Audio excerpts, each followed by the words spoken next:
kalau batai kata ke jingong jiman jong ke kot ke kia ke juga. Tenrei nalar bangan sim dah ni kesin jam. Long jaga baca. Anu sange upaga sarkar kan menjo.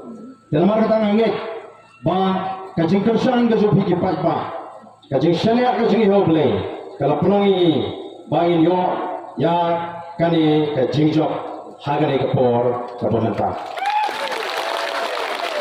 Oh, yes, abandang gibong. Balai baga Voice of the People Party kata ko akan pinking kani. Ya kata reservation policy. Haba mentang yimdon kamdon jamsho. Kakam sarkar kala terhong. Nri nagalian bijing snutu. Bagalong badon kam. Lala mentang kala kakam kulit syajanut. Nilai kuno. Lala kala kakam nohikai. Syajarut nilai kuno.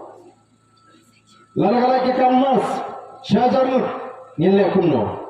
Atau kata kamari ke jimanto ini. Denmar kata kadau. Lala-lala kanu ni snutu badon kam ban penbet tumai ia ke reservation policy. Denmar kata kadau. Namar ke jinyo kamyo jam kam deye tangga kam sarkar. Nolong ke kam sarkar. Nisyo tu haban thau kilat kelinti kumno. Banyo ya kakamai ke kaji ke babian. Bakai ke bagi ko aban ong yepi menta. Ka sarkar kala kongo ban review ya kata reservation policy ka buat menta. Ka banagren ka party yen botin banang ni syahmat ki jumthum kam thumjam sarkar kinam desu ki bakendrian. Ini bentuknya yang kita lagi backdoor appointment. Lain bagi orang tang kita lagi berkitu, yang kita lagi berdoa nak board. Yes.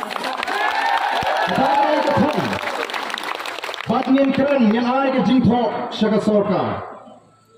Bagani pentingnya, bagi Meghalaya Public Service Commission, District Selection Committee, Kemdai Balong di Committee, Kebun Peniat. Dagi beliau jongginong sinshan lani jongginong san prothai.